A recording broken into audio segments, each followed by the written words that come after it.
Dead எக்ஸாமுக்கு கண்டிப்பாக இந்த வீடியோவில் இருந்து 10 இல்லைனா 15 கொஸ்டின் ஆச்சும் கேட்பாங்க. இந்த வீடியோவை ஸ்கிப் பண்ணாமல் ஃபுல்லாக பாருங்கள், மார்க்கை மிஸ் பண்ணிடாதீங்க. இப்போ பாருங்கள், தேர்வுக்கு கண்டிப்பாக வரும் என்று எதிர்பார்க்கப்படும் வினாக்கள் என்ன அப்படின்னு சொல்லி ஃபஸ்ட்டே பார்த்துடலாம். அதுக்கு முன்னாடி நம்ம ஸ்டடி வித் சேனலை சப்ஸ்கிரைப் பண்ணி வச்சுக்கோங்க. ஊர் பெயர்களின் மருவு, அதோட ஷார்ட் ஃபார்ம் நம்ம இதில் பார்க்கலாம். கீழ்கண்ட ஊர் பெயர்களின் மருவு என்ன அப்படின்னு கேட்டிருக்காங்க. இது கண்டிப்பாக கேட்பாங்க. கோயம்புத்தூர் அப்படின்னா அது மருவி மாற்றமடைஞ்சு கோவை அப்படின்னு வருது. தஞ்சாவூர் தஞ்சை அப்படின்னு சொல்லுவாங்க. திருச்சிராப்பள்ளி திருச்சி, திருநெல்வேலி நெல்லை. அடுத்து உதகமண்டலம் உதகை, புதுக்கோட்டை புதுகை, நாகப்பட்டினம் நாகை, கும்பகோணம் குடந்தை, புதுச்சேரி புதுவை, மயிலாப்பூர் மயிலை, சைதாப்பேட்டை சைதை. இந்த மாதிரி சொல்கிறாங்க. அடுத்தது பாருங்கள், கேள்வி பாருங்கள். வெண்பாவின் அடிவகைகள் என்ன அப்படின்னு சொல்லி கேட்பாங்க. அடி குரல் வெண்பா, 2 அடி குரல் வெண்பா, 3 அடி நேரிசை, அப்படி இல்லைன்னா இனிசை சிந்தியல் வெண்பா. அடுத்தது 4 அடியாக இருந்துச்சுன்னா அது நேரிசை வெண்பா மற்றும் இன்னிசை வெண்பா. 4 முதல் 12 அடி வரைனா பக்ரோடை வெண்பா. 13 அடி மற்றும் அதற்கு மேல் இருந்துச்சுன்னா களி வெண்பா, இப்படி சொல்லுவாங்க. சரியா, பார்த்து வச்சுக்கோங்க.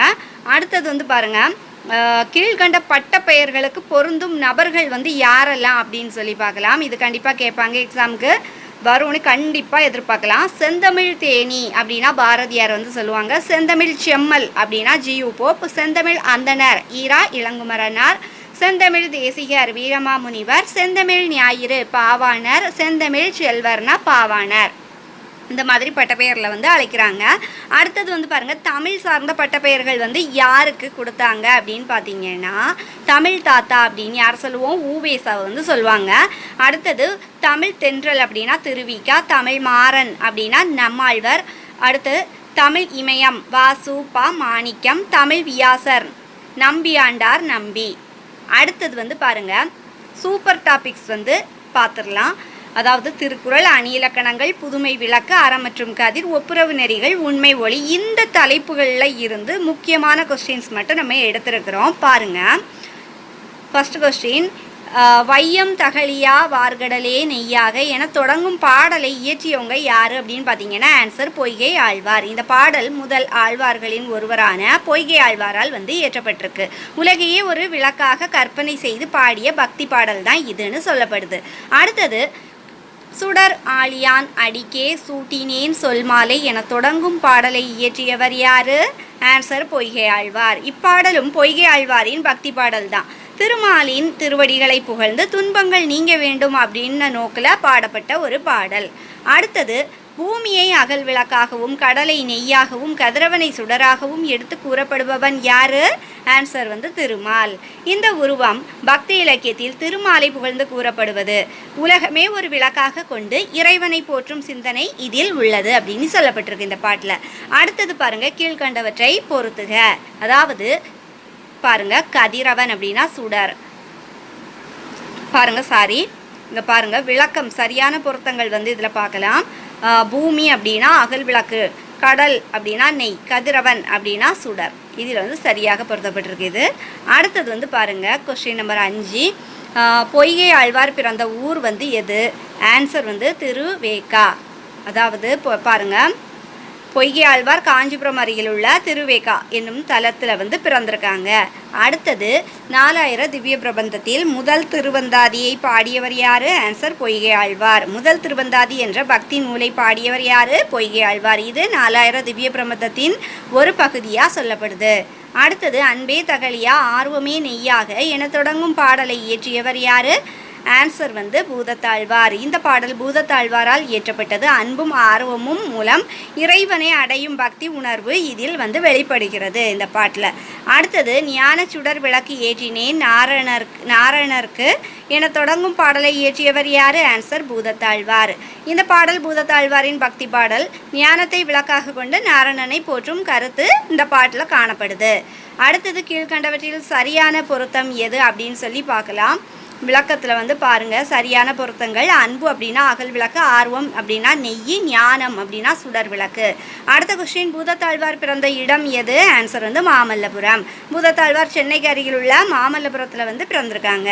அடுத்த கொஸ்டின், 4000 திவ்ய பிரபந்தத்தில் 2ஆம் திருவந்தாதியை பாடியவர் யார்? ஆன்சர் வந்து பூதத்தாழ்வார். முதல் திருவந்தாதி வந்து பொய்கை ஆழ்வார், 2ஆம் திருவந்தாதி பூதத்தாழ்வார். அடுத்தது, ஒரு பாடலின் இறுதி சொல்லே அடுத்த பாடலின் தொடக்கமாக வருவது என்ன என்று அழைக்கப்படுகிறது? அந்தாதி அப்படின்னு சொல்கிறாங்க.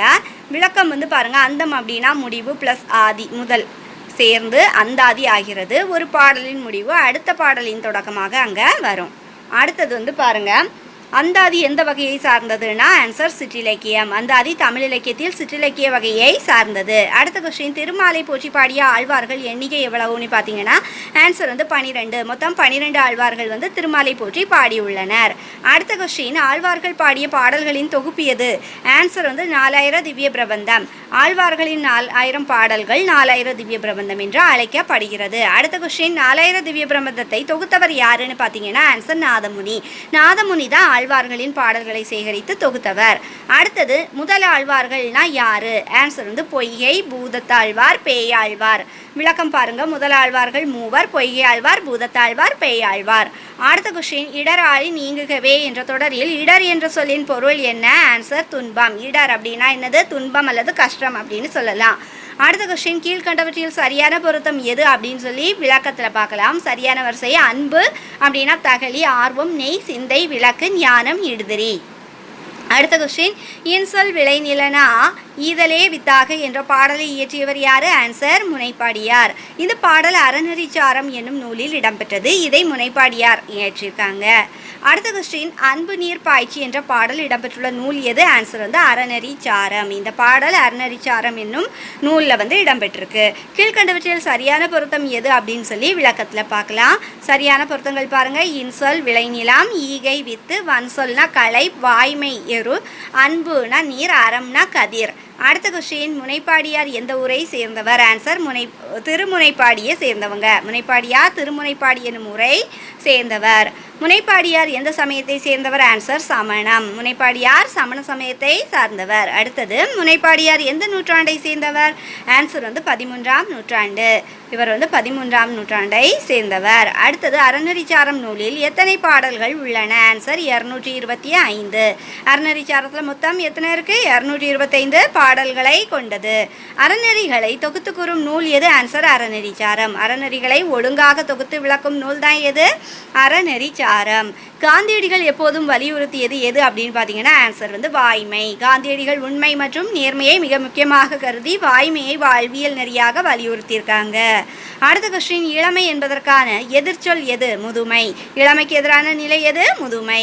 அடுத்தது, கீழ்கண்டவற்றில் சரியான பொருத்தம் எது அப்படின்னு விளக்கத்தில் பாருங்க. சரியான பொருத்தங்கள், விளைநிலம்னா இன்சொல், விதை, ஈகை, கலைனா வன்சொல், உரம் அப்படின்னா உண்மை. அடுத்த கொஸ்டின், அறநெறியில் பொருளீட்டி தாமும் வாழ்ந்து பிறரையும் வாழ வைப்பது எது? ஆன்சர் வந்து ஒப்புரவு நெறி. தன்னால் சம்பாதித்ததை மற்றவர்களுடன் பகிர்ந்து அனைவரும் நலமாக வாழ்வதே ஒப்புரவு நெறி. அடுத்த கொஸ்டின், ஒப்புரவு நெறியை அறிமுகப்படுத்திய நூல் எது? ஆன்சர் வந்து திருக்குறள். ஒப்புரவு பற்றிய கருத்தை வந்து திருவள்ளுவர் வந்து திருக்குறளில் விளக்கியிருக்காங்க. ஒருவர் எல்லோருக்காகவும் எல்லோரும் ஒருவருக்காகவும் என்ற பொதுவுடைமை நெறியை எடுத்து கூறியவர் யாரு? ஆன்சர் வந்து திருவள்ளுவர். பொதுவுடைமை மற்றும் ஒற்றுமை வாழ்க்கையை திருவள்ளுவர் வந்து வலியுறுத்தியிருக்காங்க. வாழ்வு அறநிலையை பாதுகாவல் வாழ்வாக அமைய வேண்டும் என கூறியவர் யாரு? ஆன்சர் வந்து அப்பரடிகள். அறநெறி மற்றும் ஒழுக்கம் காக்கும் வாழ்க்கையை அப்பரடிகள் வந்து வலியுறுத்தியிருக்காங்க. அடுத்தது, வாழ்வு அறநிலையை பாதுகாவல் வாழ்வாக அமைய வேண்டும் என்ற கருத்தை வழிமொழிந்தவர் யாரு? ஆன்சர் வந்து காந்தியடிகள்.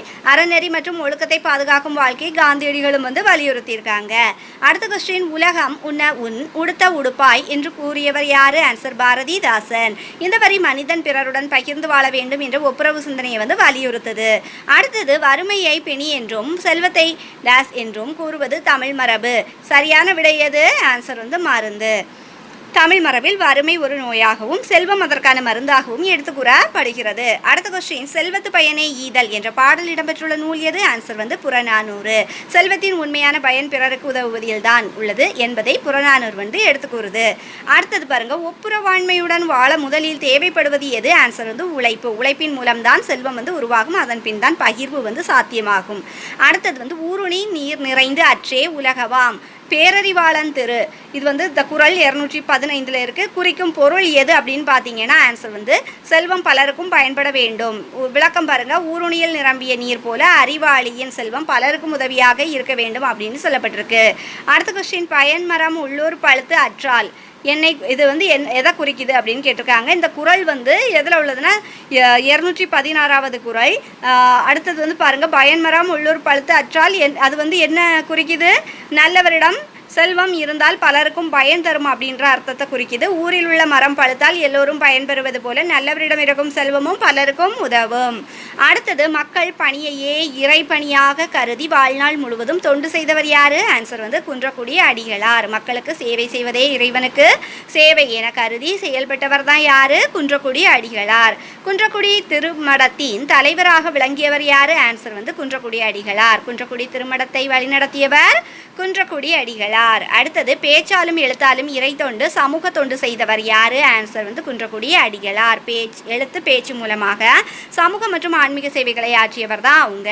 திருக்குறள் நெறியை பரப்புவதை வாழ்நாள் கடமையாக கொண்டவர் யாரு? ஆன்சர் வந்து குன்றக்குடி அடிகளார். இக்குறள் வந்து மக்களிடம் வந்து பரப்பியிருக்காங்க. திருக்குறள் வந்து திருக்குறளோட கருத்துக்களை வந்து மக்கள்கிட்ட பரப்பியிருக்காங்கன்னு சொல்லப்பட்டிருக்குது. அடுத்தது வந்து, நாயன்மார் அடிச்சுவட்டில் குறட்செல்வம் போன்ற நூல்களை எழுதியவர் யாரு? ஆன்சர் வந்து குன்றக்குடி அடிகளார். இந்நூல்கள் அனைத்தும் குன்றக்குடி அடிகளாரின் படைப்புகள். அடுத்தது, குன்றக்குடி அடிகளார் நடத்திய இதழ்கள் எதெல்லாம் அப்படின்னு பார்த்தீங்கன்னா ஆன்சர் அருளோசை, அறிக, அறிவியல்.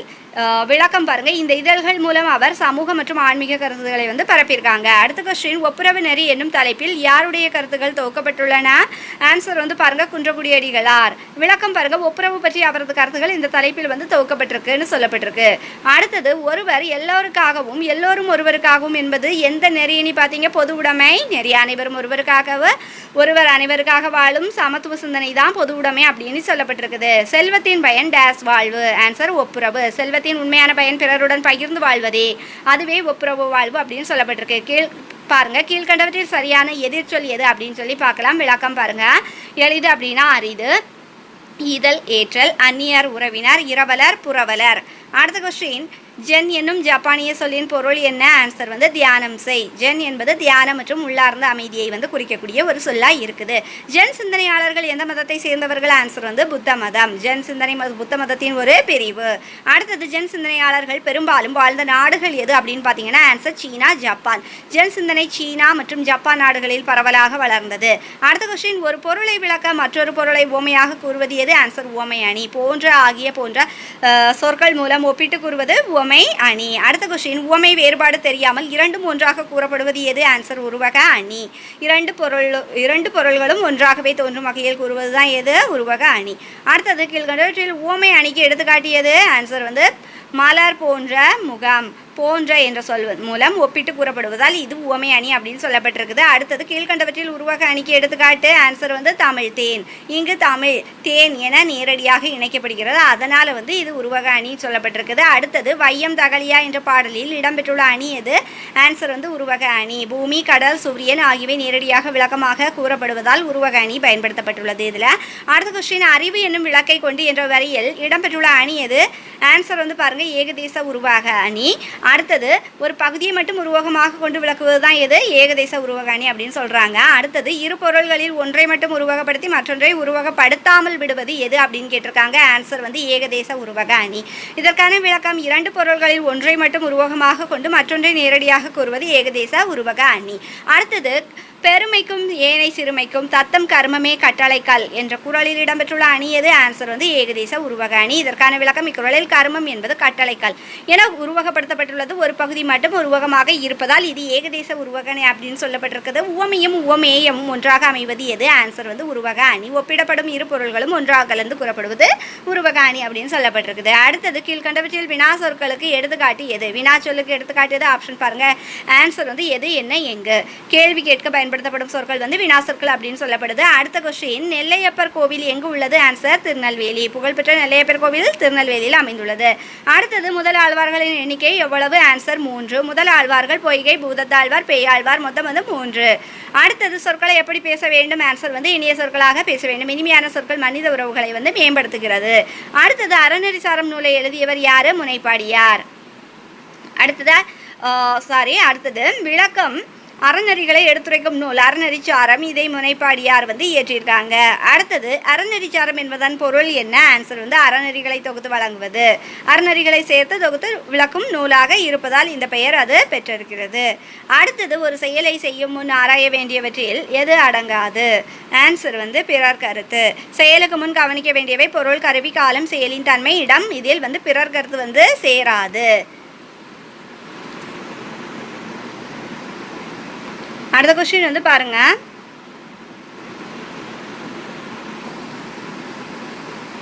வினையால் வினையாக்கி கோடல் என்ற குறளில் இடம்பெற்றுள்ள அணி எது? ஆன்சர் வந்து உவமை அணி.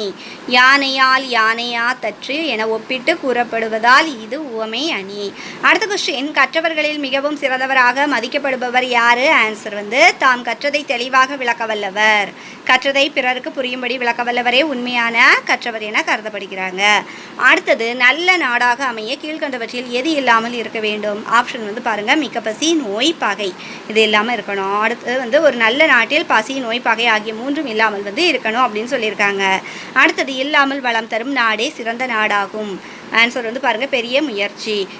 அதிக சிரமமின்றி இயற்கையாக வளம் தரும் நாடு தான் சிறந்ததாக கருதப்படுது. அடுத்தது, திருவள்ளுவர் கூறும் ஒரு நாட்டின் அறன்கள் எவை அப்படின்னு பார்த்தீங்கன்னா ஆன்சர் வந்து நீர், நிலம், மலை, காடு.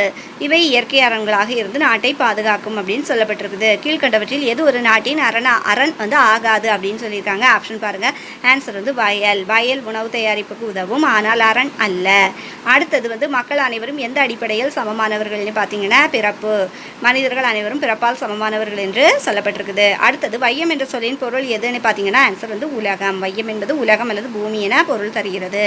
அடுத்தது, வெய்ய என்ற சொல்லின் பொருள் எது? ஆன்சர் வந்து வெப்பம் வீசும். வெய்ய என்பது வெப்பத்தை குறிக்கும் ஒரு சொல். அடுத்தது, சுடராளியான் என்பதன் பொருள் எது? ஆன்சர் வந்து சக்கரத்தை உடைய திருமால். சுடராளி அப்படின்னா ஒளிவிடும் சக்கரம், அதனை உடையவன் தான் யாரு? திருமால். அடுத்த கொஸ்டின், இடராளி என்ற சொல்லின் பொருள் எது? ஆன்சர் வந்து துன்பக்கடல். இடர் அப்படின்னா துன்பம், ஆளினா கடல், துன்பம் மிகுந்த நிலையை வந்து அது உணர்த்துது. அடுத்தது, சொல் மாலை என்ற சொல்லின் பொருள் எது? ஆன்சர் வந்து பாமாலை. சொற்களால் அமைந்த மாலை போன்ற அமைப்பு அப்படின்னு சொல்லப்பட்டிருக்குது. அடுத்த கொஸ்டின், தகழி என்ற சொல்லின் பொருள் எது? ஆன்சர் வந்து அகல் விளக்கு. பழமையான எண்ணெய் விளக்கை தகழி என்கிறார்கள். அடுத்தது, ஞானம் என்ற சொல்லின் பொருள் எது? ஆன்சர் வந்து அறிவு. ஞானம் என்பது ஆழ்ந்த அறிவை குறிக்கும். அடுத்தது, நாரணன் என்பதன் பொருள் எது? ஆன்சர் வந்து திருமால். நாரணன் என்பது திருமாலை குறிக்கும் ஒரு பெயர். வித்து என்ற சொல்லின் பொருள் எது? ஆன்சர் வந்து விதை. இப்போ நம்ம பார்த்த கொஸ்டின்ஸ் எல்லாமே உங்களுக்கு ரொம்பவே யூஸ்ஃபுல்லாக இருந்துச்சுன்னா இதே மாதிரி டெட் எக்ஸாமுக்கு ப்ரிப்பேர் பண்ணிட்டு இருக்கவங்க எல்லாத்துக்குமே வந்து ஷேர் பண்ணி விடுங்க. அது மட்டும் இல்லை, இந்த வீடியோ பிடிச்சிருந்துச்சுன்னா அப்படியே லைக் பண்ணுங்கள். அப்படியே நம்ம ஸ்டடி பிஸ் சேனலை சப்ஸ்கிரைப் பண்ணி வச்சுக்கோங்க. தேங்க்ஸ் ஃபார் வாட்சிங்.